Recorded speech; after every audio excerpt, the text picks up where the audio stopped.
Morning. Hello, Star Wars fans. Hey, there's 93 days until Christmas 2020. And today I'm not exactly sure where we're going to go in the discussion, but there's been some things kind of weighing on me really heavily. And I try to maintain a positive presence and bring to you some kind of glass half full, rose colored glasses, all of that. That's what I'm accused of in my own personal life, of being too rosy and glass half full about everything. So, good morning, Lord Vito. Thanks for joining. And I know Gitter is going to come in and say hi. So I appreciate you guys being here this morning. And there he is. Thanks for joining, Gitter. Hey, look, it's tough out there being pro sequel trilogy, pro-Rey, pro Disney Star Wars, if you want to put it in those terms. Good morning, Whiskey Steve. Thanks for joining us so early in the morning. Appreciate it. So it's rough, and I put in the thumbnail of this video a whole bunch of different channels that I belong to, and just kind of give you guys a little sense for where I came from. When I came out of The Last Jedi, I loved that movie, and one of the first things I saw was Jenny. Uh, she was very pro Last Jedi as well, and she said, "Hey, for all those people who were kind of getting down, Jenny Nicholson, I should be clear. She's a YouTuber, personality, Disney type, theme park type person. And Jenny has generally been positive towards Star Wars, but not always. But so coming out of The Force Awakens, there was a lot of enthusiasm in Star Wars community, and over time, that enthusiasm began to wane. And one of the primary concerns coming out of The Force Awakens was that it was too much of a rehash of A New Hope, and that the same story beats were the story beats were too similar. And while it's one thing to echo the past, it's another thing to mirror, in exact terms. And so, coming out of Last Jedi, I was very excited. And Jenny Nicholson had a lot of positive things to say, but boy, did the tides turn quickly. The the tides turned extremely quickly, and for me, I loved every bit of it. Now, I should take that back a little bit. There are parts that are tough, just as far as how it was shot. I'm not a huge fan of the Leia Poppins scene, right? I'm not a fan of what happened in that little bit, and there are tiny bits here or there. The way that Luke tossed the lightsaber over his shoulder, I thought was a little irrelevant, right? It. Good morning, Trinity. Good morning. Glad to have you here. Second Street Marvel. We're looking forward to joining you in your new time slot right after this show at 9 a.m. So thanks for stopping in so early. 6 a.m. For you. It's 5 now. 5:20. Oh, wow, really early. But there are parts I thought Luke should have tossed his lightsaber away the same way that he did in Empire Strikes Back. So that motion would have been so much more reflective of what Luke, how he regarded the weapon as part of what he was trying to accomplish. So if you remember in Empire, right, when the Emperor when Palpatine was telling him go ahead and strike Vader down, he tossed the lightsaber aside. I'm not going to do it, right? Saying this isn't the way to do it. And when handed the lightsaber in Last Jedi, had he just tossed it to the side in the same sort of Reefer Man reviews. Oh, good morning. Hey, thanks for joining. Had he tossed that lightsaber off it used that same motion, it would have been, um, this isn't the thing to start with, right? Like, you're coming here to get my help. It's not about the lightsaber, right? Tossing it to the side. It could have played better, and it would have played better to fans. Uh, Needless to say, that there's a lot of division in the Star Wars community, and what I started to see right away was a huge gap.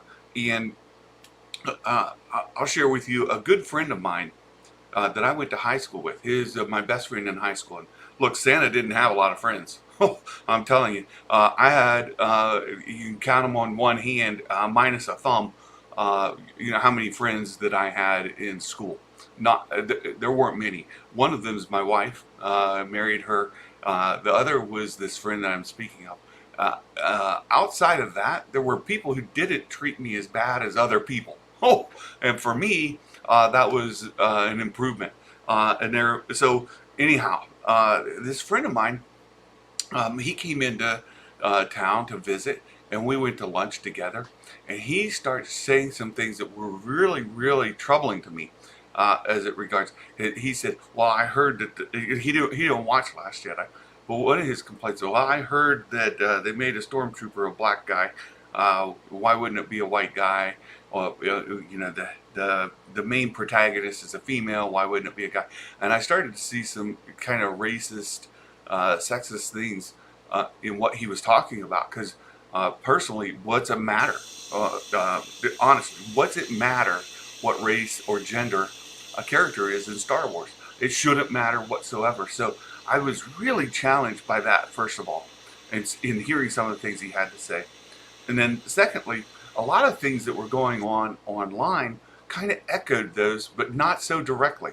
And I was like, ooh, it seems to me that the Star Wars community has some dog whistles out there, right? And to me, I kept hearing these same themes over and over again that my friend in high school had expressed to me, and it really bothered me. And I thought, wow, is this community full of that many sexist, racist people? I was really worried, and I found, so I started. That's when I found YouTube. Actually, I'd kind of stayed away from YouTube before that. Following The Last Jedi, I came into YouTube, and I found that there were some channels that were absolutely impossible for me to listen to. Most of the fandom menace type folks, I would try to listen to, but I kept hearing those same dog whistles over and over. Now, don't read me wrong. I'm not saying that they are racist, sexist. I'm saying that where I came from, I was hearing those same things, those same themes. I'm like, oh, I'm not a fan of what I'm hearing here. And I tried to listen, but one person stood out. One person stood out. That was Thor Skywalker. And Thor Skywalker seemed to be coming at things from a very reasoned perspective. And that intrigued me. I started following his stuff. And I went back and I watched every single video that Thor Skywalker had ever created. Because I wanted to see who this guy was about. And it intrigued me. So I decided to join his Patreon group. And I put some money in there, joined the Patreon group, and I found a bunch of very good people, wonderful human beings, part of that Discord group. And we started having dialogue. And I found myself to be one of, I think there were two of us in Thor Skywalker's Discord group. Two of us that were very pro Last Jedi in that entire group, and we would express our thoughts and start to have these discourse, the dialogue, right, about what the Last Jedi was, the positive, the negative, and I learned a lot. I learned a lot about what the problems were with Last Jedi, why the people who were upset with it, and that they were good people, that they just had storytelling problems with the movie itself, the beats of the movie, the themes of the movie, the execution of the movie. There were very well thought out, well reasoned perspectives in that Discord group. But over time, being one of two who is putting out some positivity towards The Last Jedi, it was just getting chipped away. And what I found at one point is that I would express my views, Thor would put out a video, and I'd get on the Discord group. We'd have this great dialogue in there. And then he'd put out another video later, completely disregarding everything that I had said. And I'm like, okay, I'm not having an impact in this community. Thor has a perspective, and it's a good perspective. I mean, it's well reasoned, well thought out. I just disagree with it. And is it the place for me to go into a group where they have a support network there of great people and just be fighting against the wind the whole time, right? So I decided to look for another outlet. At that time is when I found the Den of Nerds, and I found the Girls with Sabers.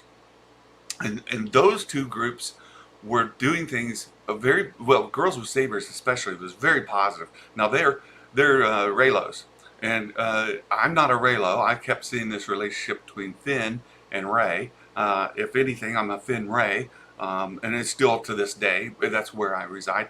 But in those communities, the Girls with Sabers, they are very well steeped in literature, and they can tell you some fantastic themes that you find in literature that are reflected in Star Wars. And those ladies do an amazing job. An amazing job. They're unbelievable. And I also have a music background. They also got into some of the music themes and breaking it down and really from an orchestral kind of standpoint, showing where these themes originated, how they play through, how they tie together. Unbelievable. They do great work over there.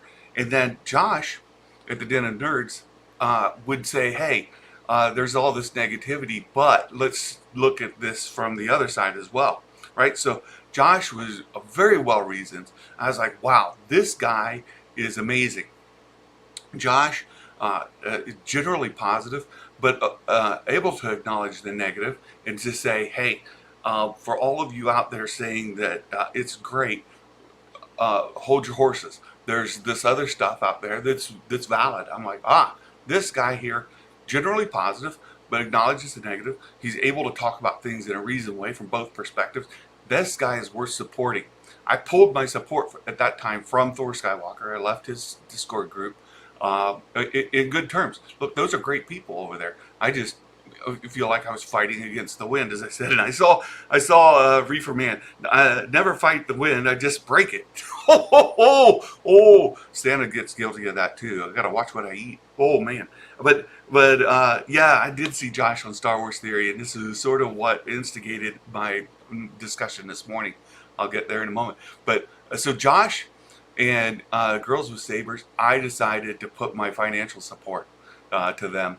And they were doing good enough work that they needed support. They needed to have resources available to grow their channels, to have a bigger voice. And I have thoroughly enjoyed being part of these communities, and still enjoy being part of Girls with Sabers, although I'm not active there. I'm not a Raylo, but I still support them. They're wonderful. The work they do there is tremendous. I love watching their videos. A lot of times they come on when I'm not able to watch, and so I catch them on replay, stuff like that. And then there's this other guy out there, hello Greedo. Now I couldn't stand that guy for a long time. Is this irrelevant, irrelevant, blah, blah, blah, blah. The English is hard. Words are tough this morning. Irreverent, right? And so I had trouble with Hello Greedo, because there was a lot of cursing for one, and then secondly, his irreverence was off-putting to me. But over time, I found that I enjoyed a lot of his content. And I said, okay, I'm going to add this guy to my financial support, and so I joined his Discord group as well. And so that's where I was for a long time. And over time, I found that Josh was doing the best work in my view, and so I increased my giving to Josh, and I just put minimal support to Hello Greedo and Girls with Sabers. And it's not because I think they're not worthy of support. They certainly are. They're all doing great work. It's just that I felt more included in the Denim Nerds community. I had a great voice in the Denim Nerds community, and it really felt like a part of that community. I still do, by the way, still do. It's just that, and that's where Hello Greedo then merged with Star Wars Explained, and so I got involved with the Star Wars Explained community, and then there was this little movement that happened, and in the Den of Nerds, where the Gray Order idea came up, and a bunch of people they decided to come up with this Gray Order thing. Now, I have been a member of Thor Skywalker's group, and there's a lot of discussion in his group about what a Gray Jedi is, and there are very well-reasoned explanations why a Gray Jedi is largely misunderstood and misapplied within the Star Wars lore. And so I kind of reached out to Josh and said, I'm not sure gray is the right term to use because it doesn't reflect properly the actual lore within Star Wars. You might get some pushback, but I am in full support of the movement. And so I joined that group, and I'm still part of the Great Order with Darth Lunga and the group there. And then that group had a split, and things go on, right? So there I am, and what I have found is every day the dialogue in these servers, except Den of Nerds, right? So if I'm on Star Wars Explained, which is Star Wars Explained is very positive, right? Those two are very pro sequel trilogy. Now there are things that they didn't like, but they get accused all the time of being shills, Disney shills, that their motivations are in question, and that their sincerity is in question. They really do get a lot of pushback because they're too positive. But I'll tell you, part of the Star Wars Explains Discord group, the dialogue that in there can be very, very negative. And I find myself in very prolonged protruded discussions there, talking about why their views are wrong, or maybe not fully thought out. And there are certain things that happen in a discussion that'll clue me in. One word that's a hot button for me is when they say Rey is perfect, right? Rey is too perfect. She's a perfect character. That's a hot button, and it sends me right off the edge every time. It's pulling the chain, and it lights me up every time. And there was a great video put out Sunday. The Goldman put out why Rey is not a Mary Sue. I have a video in my history talking about why I love Rey so much. And look, if you come out and you say that Rey is a perfect character, I know you're being insincere. I know that you're not being reasoned. I know that you're not looking at her character arc and that you have just checked out, right? You're just taking her character, you say she's perfect, boom. You're not even thinking about things in an analytical or thought out way. You're not taking an honest look at her character. If you say she's perfect, then you are purposely ignoring several story beats, the major story beats that I can't understand. And so I'll get engaged in that argument every single time. Every single time. And the Goldman gave a great video on why she's not a Mary Sue. But last night, and this is what it kind of has me really flummoxed today. It had me it kind of bothered last night. And it was Josh, the Den of Nerds. Josh joined Star Wars Theory on the Rule of Two. Very exciting for the community. Great for the Den of Nerds. Great for Josh's channel. Absolutely great exposure. As we all know, Star Wars Theory, he's got like 2-point-some million followers. And the Rule of Two is a premier show.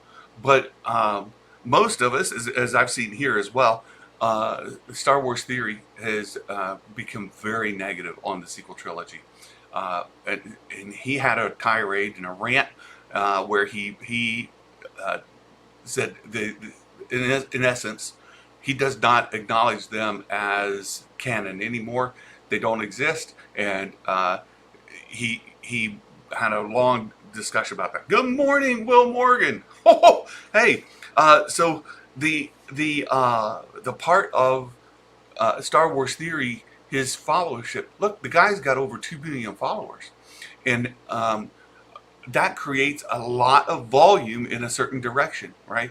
And at the same time, I wouldn't say that Theory is in any way toxic, right? So this is another term that comes around about toxic fandom.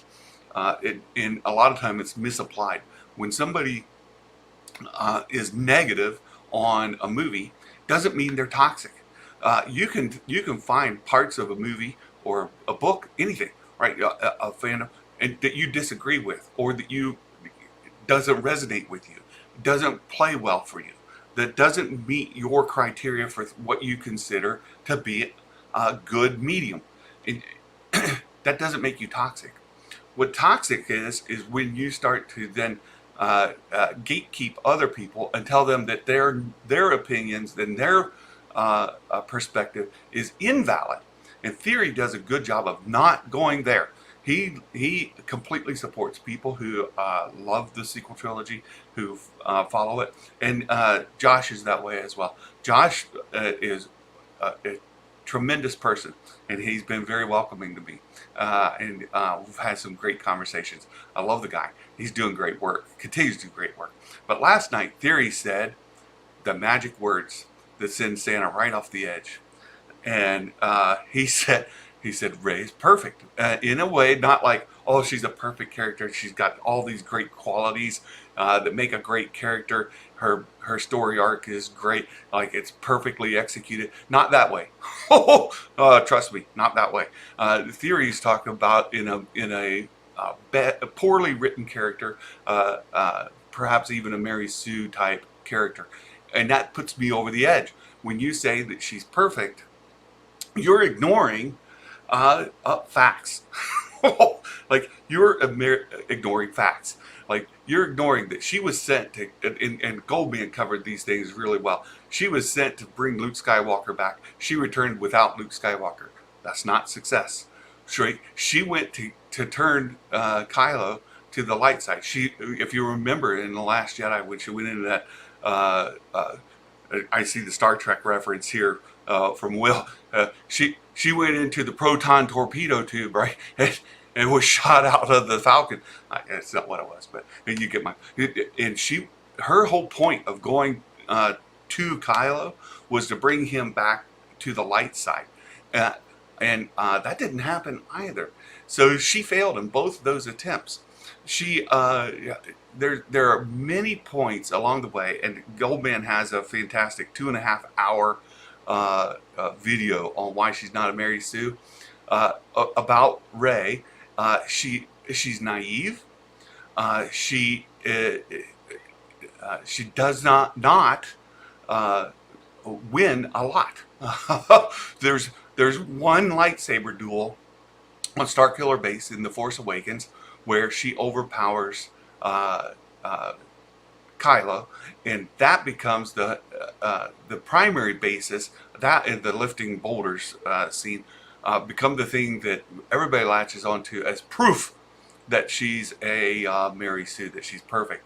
But she's extremely naive.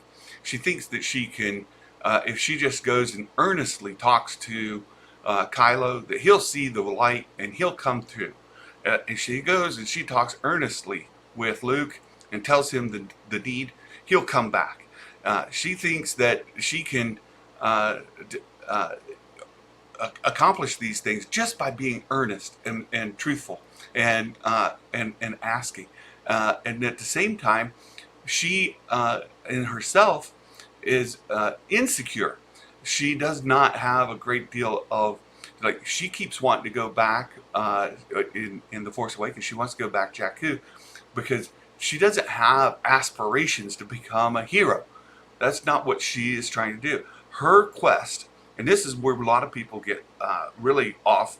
They get her quest is not to become a hero. Her quest is to find family and to find belonging, to find her parents, to find where she fits, to find where that she really belongs. Well, a lot of what I'm talking about here today, for me, right? Um, when I spend a great deal of my time saying why Rey is not perfect. Now, is she overpowered? Sure. A lot of Jedi are overpowered. A lot of heroes are overpowered. Does she have plot armor? Sure. Oh, of course she does. She's a protagonist. Most protagonists in most stories have plot armor. That's how that works. It's just factual. And if you go and look, example I used yesterday in a discussion, I use it often, is look at Anakin Skywalker, young Anakin Skywalker in The Phantom Menace. You got an 8-year-old boy who is on autopilot, flies through a combat into a ship, and anyway, that whole sequence of him in the battle is plot armor. He is protected by shields that are impenetrable. Right? There is no possible way that Anakin Skywalker, 8-year-old kid that doesn't know the controls of the ship, doesn't understand combat techniques as far as like air combat, space combat, and he's like, well, let's try spinning. That always works. Right? That's it. So that whole sequence, he doesn't know what buttons fire what weapons. None of that. That whole sequence is plot armor. It happens. It happens within Star Wars. It happens in almost any story you see. But if I spend my day saying, "Hey, Rey isn't perfect," it takes her a long time before she finds that thing that she's searching for from the very beginning, from the Phantom Men. I just talked about Phantom Men. From the Force Awakens through the Rise of Skywalker. It's not until the end of the Rise that she finds that belonging she had, right? Where she finds that community she belongs to, is she accepts that these are the people she's been searching for.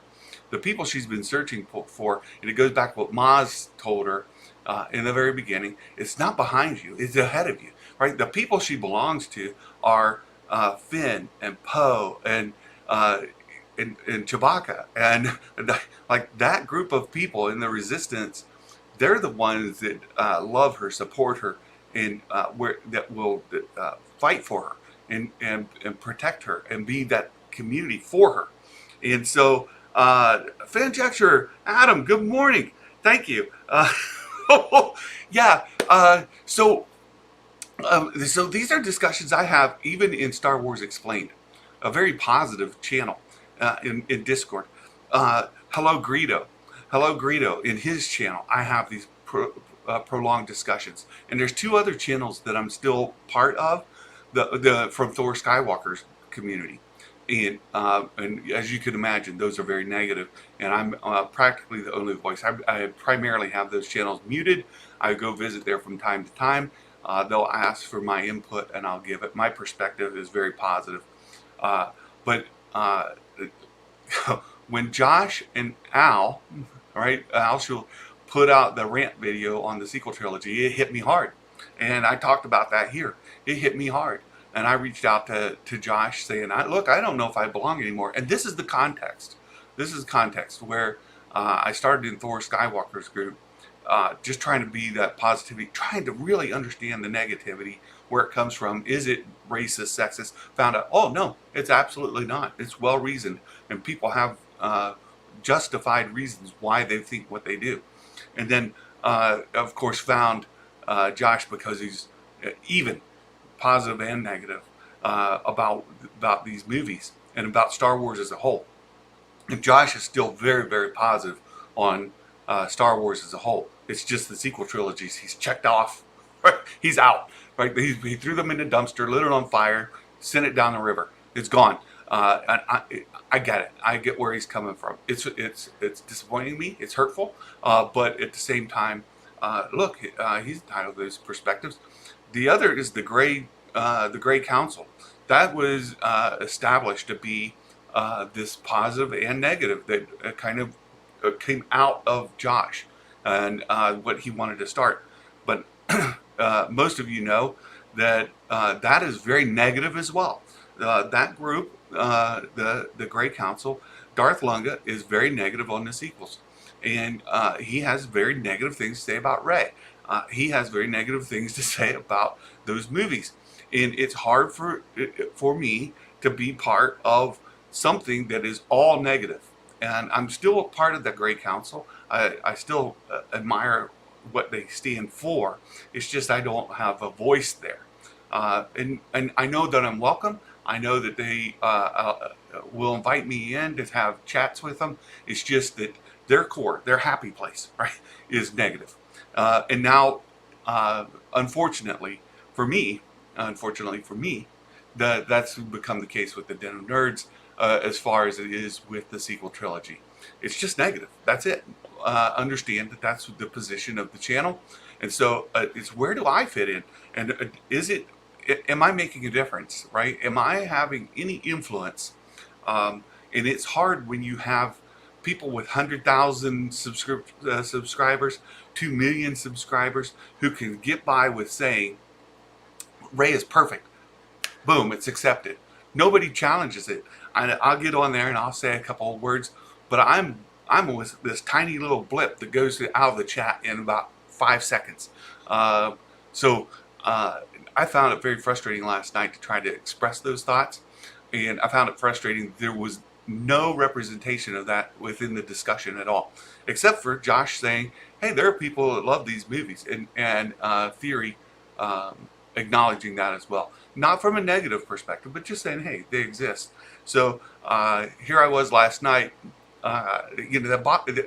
Unfortunately, I let these things bother me way more than they should. And so I'm laying in bed last night, and I'm waking up in the middle of the night, and I woke up this morning, and honestly, I wasn't sure, like, what do I do? What do I do? Is it right for me to fight against the wind, right? And I get it. And I told Josh, look, I don't want to be an opposing viewpoint that is argumentative, right? I love Star Wars, and I love the work that Josh is doing. I love the Den of Nerds. This is, I have no plans now or in the immediate or long-term future to leave the Den of Nerds community. But I shared this with you to say I'm also struggling. It's hard for me. And I think that as we go forward, there is a lot to be excited about. Look, the state of Star Wars is in good shape. And I think that over time, we're going to see the same things happen with the sequel trilogy as we did with the prequels. I know Josh has lost that optimism. It's gone. But look, I lived through the prequels, and when they first came out, I was a huge supporter. I remember when the Phantom Menace came out, the Phantom Menace, I bought the collector's box. I spent a lot of money buying the movie in different formats, and just absolutely loved that that movie. Then even when Attack of the Clones came out, I thought it was great. Wow, that's wonderful. What a exciting time to get Star Wars content. And then of course ends with Revenge of the Sith. You finally get to see Darth Vader emerge. Perfect. I thought it was perfect. I loved it. There were things, again, like with the sequels now, there were things I didn't like. I didn't like Jar Jar. There were things that I didn't care for as far as themes in the movie. I thought the acting was wooden. Oh my goodness, it's just absolutely terrible line delivery. A lot of it was just so tough. But then over time, my enthusiasm over the prequels diminished. And then it passed the threshold where I came negative. Where Josh is today with the sequel trilogy. I was like, look, it's a dumpster fire, light it on fire, put it in a river, let it go down the stream. I don't care if George Lucas does another Star Wars movie ever. George Lucas has no respect for the fans. He has no respect for the lore. He has no respect for the people who have been there for years, and he continues to mess with the original trilogy. I'm still angry at him. If you can't tell, right? When he turns over the movies to Disney, he revised them again and put McClunky in there, and there are other changes that folks have found that he put in those prequel trilogy movies, or in the original trilogy movies, even after the special releases came out. He continued to tweak with those, and he refused to give us the movies that I fell in love with when I was 10 years old, and as a teenager and growing up. He refuses to give us those movies. Now you can get them from other means, and this is why I absolutely love.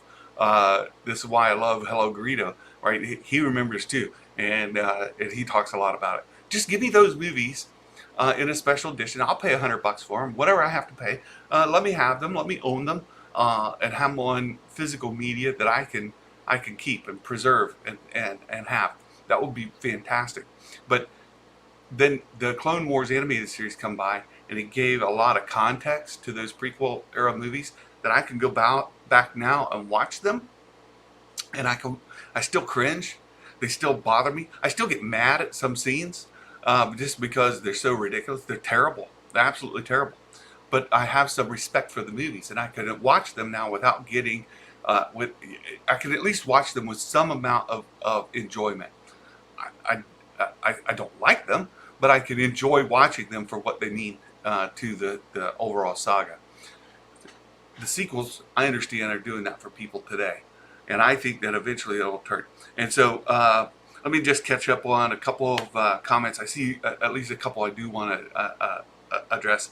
Thanks, Adam. I appreciate it. Fanjaxer, I love what you do. Your channel, no matter what take is. I don't care. We agree. Right. We don't have to agree on things. I just look for that even balance, right? Like, look, I love Rey, and I understand why some people don't. But when people say she's trash or her character is perfect, and or Mary Sue, it kind of builds my ire, and then I have to defend and do that all day, every day. It gets tiring, especially when one person with 2 million followers can say she's perfect, and then you get a couple thousand people or hundreds of people who are watching just take it. They just take that as truth.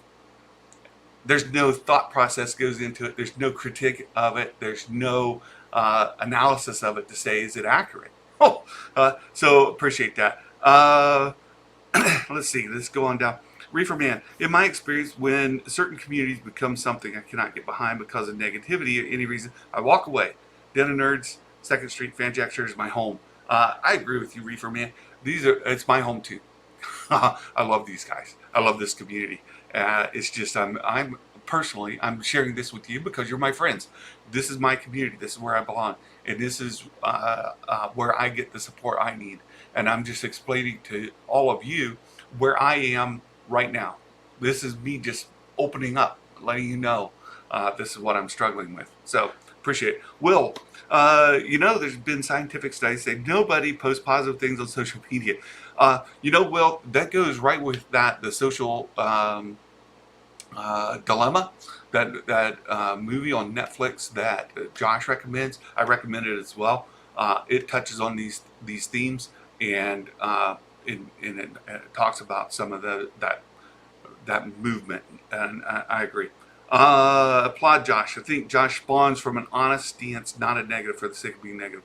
That's absolutely right, Will. That's absolutely right, and that's why I admire him so much. Even though we don't see eye to eye on the sequel, we're not even on the same planet anymore, right? So I've said this before. Josh has put the sequel trilogy in the dumpster, set it on fire, and sent it down the river. Look, I get it. That's what, and the problem is that I'm a fan of it, and I feel like I was put in the dumpster and sitting down the river too, and I just have to get over that, right? Let's see, Adam, I'm not leaving. I just letting you know. I may go quiet for a little bit. I've thought about leaving. Let me be honest. I did think about it, and I thought, is this the right place for me? Should I continue to stay here? Do I? Because I don't want to be a thorn for Josh. right? I want Josh to thrive and grow, and I want him to succeed. I love him. I think what the work he's doing is fantastic, and I want him to continue. So, absolutely. Uh, Not quite as old as you. No kidding. No kidding. The, there's a great YouTube video where of a comedian at the Comedy Barn down in Tennessee, where he interviews or he's talking to three guys, and it's hilarious. And he says this, "No kidding." And my wife and I say that all the time. So anyway, yeah, you're not as old as me when they came out. It took years for me to appreciate them. Yeah, I'm with you, Adam. So I don't think we'll find any appreciation for the. I don't think everyone will find any appreciation for the sequel trilogy in 20 years, but you never know. Yeah, I don't know that everyone will, but I already know there are teenagers now that they're their favorite Star Wars movies in existence. And for my youngest daughter thinks Rise of Skywalker is the best Star Wars movie of all 9. It's her favorite. Well, I should say 11. She's watched all the Star Wars stuff with me, and including Solo and Rogue One, and Rise is her very favorite one. So I do think that as those teenagers and preteens, the kids today grow up, I continue to be a prequel. They're the bottom of my list, and I don't ever see them rising up above that. Right, they're the very bottom, the last 3 on any list you want to compile for me. And even Revenge of the Sith, which a lot of people put as their #1 movie. For me, no, it's the best of the prequel, but it still sucks. That's for me. Let's see. Let's see. I don't know why this got held, Lord Vito, but I'll release it. Yeah, I don't think everybody's going to change. In fact, I think the people who have put it in the dumpster and set it down a river are going to stay there. They're going to say it's no good. But eventually, the younger folks will come up and they will rise in appreciation. Vito, I agree with Adam. Even if you disagree with you, love it, honest take. Yeah. Did Santa Claus taking Star Wars? Yeah, thanks. But right now I'm in the minority, right? Like prequel fans were 20 years ago. Yeah, even 10 years ago, right? Prequel fans were in a minority, a vast minority. That's true, and I find myself there as well. It's just tough every day to fight uphill against it, and eventually, more like-minded folks will come in, and I'll find myself amongst more of a group instead of on an island. I often talk about my island of one. There are many positions I have that put me on an island of one. There is nobody else that agrees with me on my take. So, and I'm used to being in that island of one, and sometimes it's my happy place. I just be alone by myself on my little island, and the rest of the world could go on doing what it's doing, and I'll keep my rosy sunglasses on and my half glass cup of iced tea, and I'll just sit there sipping iced tea under the palm tree by myself on my little island, and that's fine. Positive stuff all the time. Add me on Facebook, you'll see. Yeah, Will. I feel the need to make Disney Plus content that fills the gap in the sequels. Yeah, I agree. I completely agree with you, Will.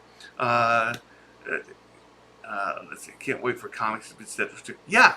So you guys, I just wanted to open my heart with you this morning, and share. I struggle, and I did for a moment think, should I just back out of YouTube entirely?